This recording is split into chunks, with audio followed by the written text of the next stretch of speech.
ఏం పేరు మీ పేరు? ర్యాపిడో చేస్తారా? అచ్చా అచ్చా. ఎంత బెట్టింగ్ ఆడిరా? ఎన్ని లక్షల పేరు? 4 lakhs. ఏ టైంలో బ్రో? కరోనా పీరియడ్ ఆ టైం. అప్పుడు నీకు ఎవరు చెప్పారు బ్రో బెట్టింగ్ ఆడమని? బెట్టింగ్ ఆడమని ఎవరు ఏం చెప్పారు, చుట్టుపక్కల వాళ్ళు ఉంటారు కదా, వాళ్ళని చూసి మనం అట్రాక్ట్ అవుతారు. ఎప్పుడైనా సరే చెడుకు తొందరగా అట్రాక్ట్ అయిపోతాం. ఇప్పుడు 4 ఆడుతున్నారు అనుకో, వాళ్ళని చూస్తే మరే వాళ్ళకి ఈజీగా వస్తుంది. ఆడేం పని చేస్తాడు చూడు, మంచిగా తిరుగుతాడు, కార్ తిరుగుతాడు అన్ని. అచ్చా అచ్చా. అంటే తొందరగా ఇన్స్టాంట్గా మనము డబ్బులు సంపాదించాలని చూసారు. అదే ఉద్దేశంలో మనకు స్టార్ట్ చేసి ఫస్ట్ ఇయర్లో అంటే మామూలుగా స్టార్ట్ చేసినప్పుడు బాగానే ఉండే. ఫస్ట్ తక్కువ పెట్టేసరికి ఎక్కువ వచ్చేసరికి ఎట్లా ఉంటుంది, అత్యాశ మనిషికి అత్యాశ ఉంటూనే ఉంటుంది. ఒకసారి డబ్బులు చేతిలో కనబడ్డా అంటే ఇంకా వస్తాయి అత్యాశ ఉంటుంది. దాని ద్వారా మెల్లగా వచ్చిన డబ్బులు అందుకోగొట్టుకునే ఉంటాను. ఆ డబ్బులు. క్వాలిఫికేషన్ ఏంది బ్రో? Mechanical engineer. పెళ్ళైందా? ఉన్నారా పిల్లలు? ఎంతమంది? ఒక అమ్మాయి ఒక అబ్బాయా లేకపోతే?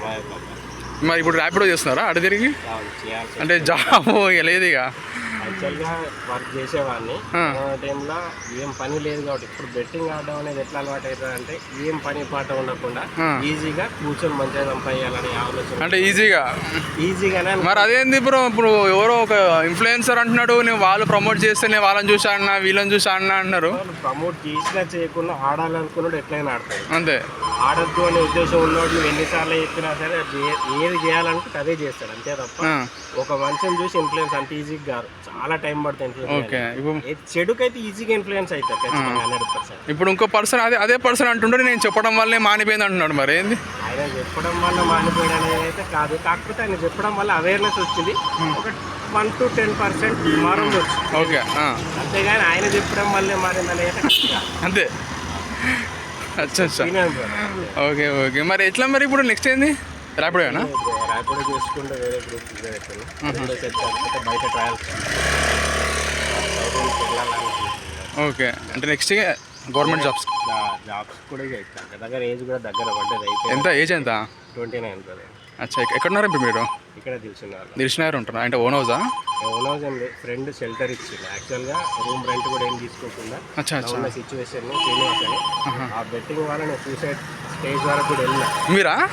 ఓకే. స్టేజ్ వరకు కూడా వెళ్ళినా. ఫ్యామిలీ వాళ్ళందరినీ కాకుండా నన్ను చాలా ఇన్ఫ్లుయెన్స్ చేసిందంటే నేర్పించి కనీసం నేను బతుకుతున్నా అంటే శ్రీనివాస్ అని ఒక ఫ్రెండ్ ఉన్నాడు. ఓకే. ఆయన చేయబట్టే నేను బతుకున్నా కార్లో. ఓకే. జస్ట్ ఆయన నాకేం ఫుడ్ పెట్టిండు బ్రదర్, అంతే. ఫుడ్ పెట్టి షెల్టర్ ఇచ్చింది. ఓకే. మోటివేట్ చేసాడు. ఓకే. అయిపోయింది. దాన్ని అయితే మార్చలేదు. ఇప్పుడు ఏం చేయాలి? ఓకే. మీరు ఇప్పటి వరకు మీరు ఎంత ఎర్న్ చేశారు బెట్టింగ్ మీద? ఎంత నష్టపోయారు? చెప్పలేము బ్రదర్. అట్లా చెప్పుకుంటా పోతే నేను ఎర్న్ చేసి చెప్పుకుంటా పోతే ఓన్లీ ట్రాన్సాక్షన్ చూస్తే 2 కోట్ల చిల్లర ఉంటుంది ట్రాన్సాక్షన్. అచ్చా అచ్చా. ఓవరాల్గా అయితే 4 lakhs అయితే లాస్ అయినా. ఏమైనా అప్పులేనాయా? అంతా అప్పులే కాకపోతే ఇప్పుడు అప్పులు ఉన్నాయా? ఇంకా దగ్గర 10 నుంచి 12 లక్షల అప్పు ఉంది నాకు ప్రెజెంట్ కూడా. మరి స్కూల్ ఫీజులు ఎట్లా? స్కూల్ ఫీజులు అంటే ఆ మధ్య కూడా పని చేయమా? ఇవి ప్రెజెంట్ స్కూల్ బాబాకి స్కూల్ ఫీజు ఎట్లా? బాబు మాత్రం స్కూల్, పాప 1 year. అచ్చా. ఏ క్లాస్ బాబు ఇప్పుడు? బాబు ఫస్ట్ అయితే ఏ స్కూల్లో వేసారు? అక్కడ ప్రైవేట్ స్కూల్, విలేజ్ ఫ్యామిలీ అక్కడే. ఎక్కడ ప్రాపర్? ఎక్కడ మీది? ప్రాపర్ మంచిర్యాల. అచ్చా. అక్కడ నుంచి ఇటు హైదరాబాద్కి వచ్చారు. అక్కడ ఓన్ హౌసేనా? అచ్చా. Okay okay. అక్కడ ఓన్ హౌస్. ఇక్కడ ఏంటంటే షెల్టర్కి ఒక పర్సన్ ఇచ్చారు. ఓకే. ఏంటంటే రెంట్ అనేది లేదు ఇంకా. ఓకే. ఏ టైం నుంచి ఏ టైం వరకు వేస్తున్నావు ర్యాపిడో? మార్నింగ్ కూడా overall 10 to 12 hours. 10 to 12 hours చేస్తారా? ఎంత మిగులుతుంది? ఒక 900 నుంచి 1000. అంతేనా? 800 నుంచి 1000 అంతే. అంతే. అంతకంటే ఎక్కువ ఏం రాదు. అచ్చా అచ్చా. సో నెక్స్ట్ ఎగ్జామ్స్ ఉన్నాయా? జూన్లో. ఎప్పుడు ఉంది ఎగ్జామ్? 2nd నుంచి మేబీ స్టార్ట్ కావచ్చు. NTPC railway. అచ్చా. మెకానికల్ చదివి ఇక పెట్టి ఎట్లుంటుందంటే అత్యాశ మంచి ఎక్కడికైనా తీసుకో. ఆశ ఉన్నాడు బతుకుతాడు, కానీ అత్యాశ ఉన్నాడు ఎప్పుడు సంఘాన్ని యాక్టివేట్ 100% సంఘాన్ని యాక్టివేట్. అచ్చా అచ్చా. Okay okay. మీరు ఏమైనా చెప్పాలనుకుంటే ఏం చెప్తారు? ప్రెజెంట్ ఇప్పుడు బెట్టింగ్ ఎవరైతే ప్రమోట్ చేస్తున్నారో వాళ్ళకైనా, ఇప్పుడు ఎవరైతే నేను నా వాళ్ళని ఆగిపోతుంది బెట్టింగ్ యాప్ అంటారు చూసావా, వాళ్ళిద్దరికి ఏం చెప్తారు మీరు? ఎవరికి అసలు ఎవరికి ఏం చెప్పినా కూడా ఇవ్వలు ఏది వినే రకాలు లేదు. ఓకే. ఇవ్వడు ఏదనే చెప్తాను, ఆడేది చేయాలనుకుంటే అదే చేస్తాడు. ఓకే. ఎవడు చెప్పింది ఓడినాడు అంటే బాగుపడతాడు. ఎవడైనా సరే బాగుపడండి అని చెప్తాడు. అది మనం తీసుకునే విధానాలు ఉంటాయి, ఎట్లా తీసుకుంటున్నాం అని. దాని మీదనే డిపెండ్ అయి ఉంటుంది తప్ప ఎవడు ఏది చెప్పినా ఏది మారదు. ఓకే, మనం మారాలి తప్ప. అంతే, అంటే సెల్ఫ్గా కావాలి. సెల్ఫ్గా మారుతుంది తప్ప. ఇప్పుడు నాకు బట్టింగ్ మారమని మా వాళ్ళు చాలా 3-4 సంవత్సరాలు మొక్కుతున్నారు, ఇప్పుడు మానలేదు. నా అంతా నాకు రియలైజేషన్ వచ్చింది అంటే ఫోర్సబుల్గానే వచ్చింది. తర్వాత మెల్లమెల్ల వర్క్ చేసుకుంటూ బంద్ చేయాల్సి వచ్చింది, బంద్ చేసినాయి. అచ్చా, ఏమైనా అమ్ముకున్నావా పొలాలు ఏమైనా? పొలాలు గిరా అమ్ముకోవడం ఏం లేదు, కానీ అప్పులు అయితే ఉన్నాయి. ఇప్పుడు చాలా అప్పులు ఉన్నాయి. అచ్చా, ఎంత స్కూల్ ఫీ ఎంత నార్మల్ ప్రయాణం? ఏముంటాయి ఒక 15,000 ఉంది సంవత్సరానికి కాబట్టి తక్కువ ఉంది. వెళ్తున్నాయి స్కూల్ ఫీజు? వెళ్ళ తీయాల్సింది. వెళ్తా అంటే వెళ్ళకపోతే వాళ్ళు ప్రైవేట్ స్కూల్ అల్లుకుంటారు. అచ్చా, ఓకే ఓకే. అంటే నెలకి 1200? ఓవరాల్గా 12,000. అది సంవత్సరానికి ఉన్నారు మీరు? అచ్చా, అంటే నెలకి ఎంత పడుతుంటారు మరి? అంటే 1100, 1200.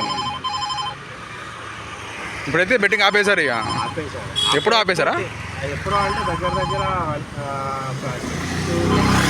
అంటే ఆపడానికి కూడా కారణం ఏంటంటే నేను దీని తర్వాత లావోస్ అనే కంట్రీస్కి వెళ్ళాను. ఎక్కడికి? లావోసా? ఎక్కడ? థాయిలాండ్లో చైనా కంట్రోల్లో ఉంటుంది. ఓకే. అక్కడికి వెళ్ళిన తర్వాత అసలు జీవితం అంటే అనేది తెలుసుకొని వచ్చిన. అచ్చా, అక్కడ ఏం చేస్తారు? అక్కడ సిస్టమ్ వర్క్ అని వెళ్ళాం. యాక్చువల్గా తీసుకొని సిస్టమ్ వర్క్, కానీ అక్కడ చేసేది ఏంటంటే స్కామ్. ఓకే. చేయాల్సిన స్కామ్ వేరే వాళ్ళ డబ్బులు కొట్టేసి వాళ్ళకి ఇస్తే వాళ్ళు మనకి టార్గెట్ చేశారు. ఓకే. అక్కడ నుంచి తప్పించుకొని ఇండియన్ గవర్నమెంట్కి కాపాడి మెల్లగా బయటపడ్డారు. ఒక 3.5 months ఆ తర్వాత రియలైజేషన్ వచ్చింది. ఇప్పుడు మనం మోసపోయినాం, ఇంకొకరిని మోసం చేయొద్దనే ఉద్దేశంలో బయటకు వచ్చి అది అక్కడే ఉండి నేను సంపాదించుంటే 2 కోట్లతో ఈజీగా ఇంటికి ఒకటే నెల 2 కోట్లతో ఇక్కడికి వచ్చేటోళ్ళు. ఆ ఛాన్స్ ఉండి కూడా తీసుకోలేదు, ఎందుకంటే నేను ఆల్రెడీ నాకిపోయినా ఇంకొకరిని సంఖ్య నాకేయాలని ఉద్దేశం. సో అందుకని చెప్పేసి బయటపడ్డాం. మొత్తం ఇండియన్ గవర్నమెంట్ సపోర్ట్ తోటి బయటపడ్డాం. అట్లా మానవులు చూస్తున్నాం. ఇప్పుడు నెక్స్ట్ అయితే ఎగ్జామ్ ఉంది ఇక, మాకు ప్రిపేర్ అవుతున్నారు. యాక్చువల్గా ర్యాపిడో కొట్టి ఎక్కువ కొట్టాలి మసాల ఖర్చులు ఎక్కువ అవుతాయి. లాస్ట్ ఎక్కువ చదివేటోళ్ళు, ఇప్పుడు ఎక్కువ ర్యాపిడో కొట్టాల్సి వస్తుంది. అచ్చా. మరి ఎట్లా స్టడీస్ ఎట్లా టైం ఉంటుందా? ఆ టైం సెట్ చేసుకోవాలి. ఇప్పుడు ఖాళీ టైమ్స్ ఉన్నాయి కదా. అవును, కోచింగ్కి వెళ్తున్నారు ఏమన్నా? మొన్నటి వరకు కోచింగ్కి వెళ్ళినాం కదా. ఓకే. యూనిక్లోనే పోయినా కోచింగ్కి వెళ్ళినా, కానీ ఇప్పుడు లేదు ప్రజెంట్. అంటే అమౌంట్ ఏమైనా లేవా? అమౌంట్ వెళ్ళట్లేదు. ఎంత అమౌంట్ ఎంత కావాలి? అంటే ఎంత అంటే అవసరం పడుతుంది. అది ఎంత నార్మల్గా ఎంత చెప్పు? జస్ట్ ఒక 4-5,000 అంతే. అంతేనా? ఇది కోచింగ్ కాదు? అచ్చా, ఒకసారి మీ నెంబర్ నాకు చెప్పండి.